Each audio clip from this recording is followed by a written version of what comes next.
Assalamualaikum warahmatullahi wabarakatuh.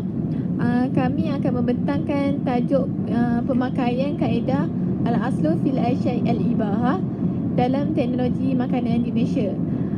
Saya Fadiyah Husna binti Muhammad Fauzi bersama rakan saya iaitu Nur Ardila binti Muhammad Alias.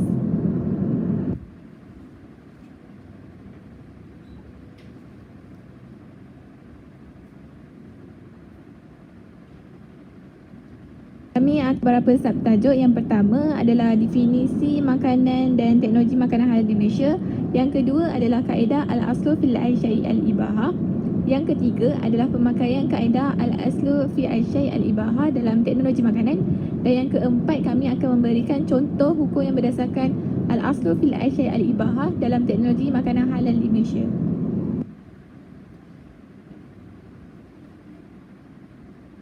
Teknologi makanan adalah sesuatu kaedah yang biasa digunakan di industri pemakanan di Malaysia. Selain itu, kita juga mempunyai sesuatu perbadanan yang akan mengawal selia pemakanan halal dan memberi logo halal, iaitu JAKIM.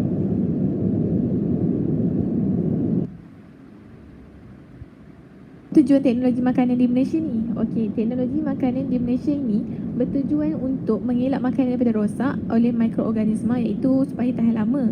Selain itu juga memudahkan pencernaan dan membaiki rupa makanan serta mencegah jangkitan. Ada beberapa teknologi makanan yang diperkenalkan di Malaysia seperti pengentinan, perpasturan, penghidratan, penunjuk bekuan, pendinginan dan lain-lain lagi.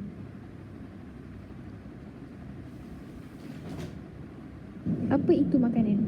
Makanan adalah sesuatu yang bermaksud apa-apa yang dimakan untuk mendapatkan tenaga atau kekuatan badan.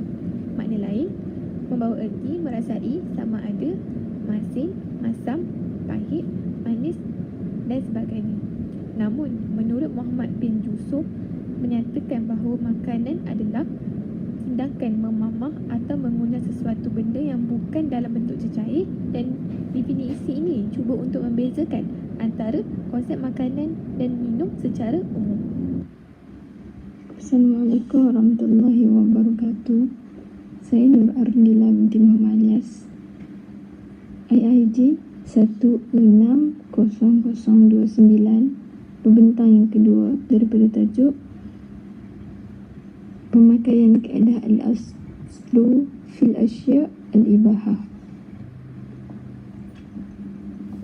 Islam merupakan agama yang universal atau mensyumul. Dia menitik beratkan daripada aspek sekecil-kecil perkara hinggalah perkara yang besar. Islam memandu umatnya untuk hidup dalam keadaan baik, sihat dan sejahtera. Seperti yang saya katakan tadi, tidaklah semua jenis makanan itu dinyatakan secara spesifik di dalam Al-Quran. Namun Islam menyediakan garis panduan pemakanan bagi menjamin kesihatan, dan Islam juga menyediakan kaedah-kaedah yang fleksibel untuk diguna pakai, terutama dalam teknologi maklumat, teknologi makanan.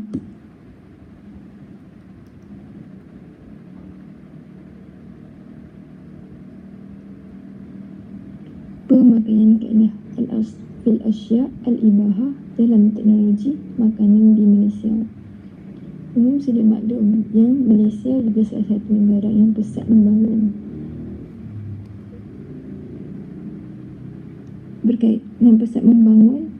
industri makanannya.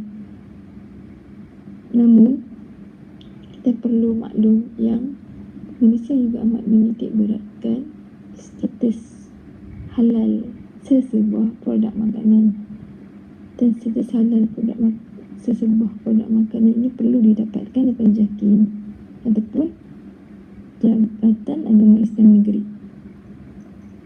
Di sini, dalam menentukan status halal ataupun tidak, pelbagai kaedah-kaedah dilakukan ataupun pelbagai kaedah-kaedah dapat diaplikasi.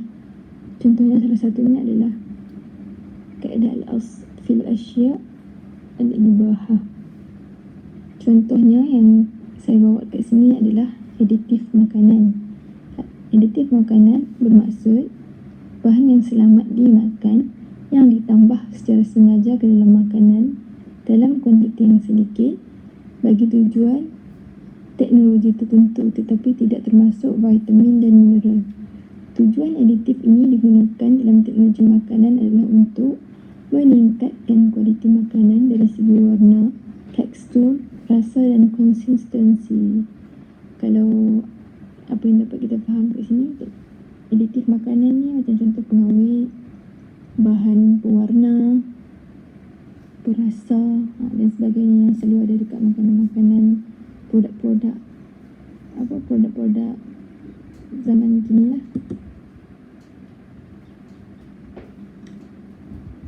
Secara umumnya aditif makanan ni boleh dihasilkan daripada sumber haiwan ataupun tumbuhan.